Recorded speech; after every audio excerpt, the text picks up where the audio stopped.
So an unfortunate turn of events, but this is where we're currently at with my car.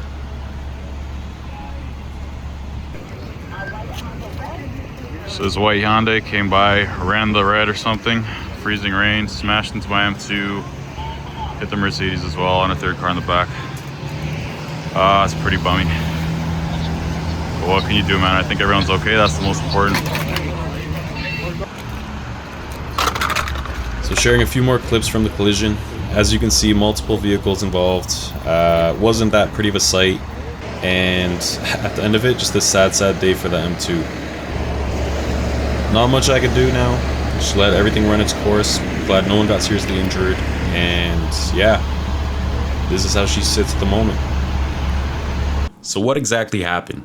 This accident occurred somewhere around 10 p.m. at an intersection near me. As I approached the light, there was already a black Volvo XC90 waiting at the intersection, and a white Mercedes GLE followed and stopped behind me shortly after. Around the same time, there was also a third-party driver approaching from the east end, heading westbound at the intersection.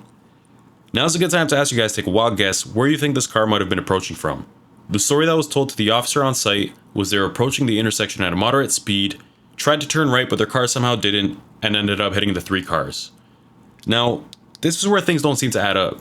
This is a photo I took shortly after the crash. Now, my car was probably sitting somewhere around this yellow marking before it got hit.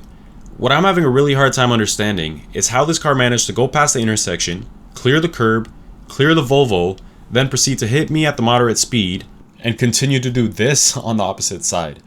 This does not translate to a moderate speed collision. No way. If I were to have to go back and take a wild guess, the driver was probably approaching from one of the middle lanes, coming up to the intersection way too fast, probably much faster than they'd want to admit. And then as the lights started turning red, they tried to make the last second right turn and ended up hitting the three cars involved. Yeah, there was a little bit of freezing rain, but honestly, there was a lot of carelessness, and it's a reminder that some accidents really are avoidable if people were to just pay attention. If there's a crash analysis on board, feel free to look at the footage, take a look at the angles and the photos provided, and let me know what your thoughts are. But this is where we're currently at. There goes my car, man. Clean title. Rinsed.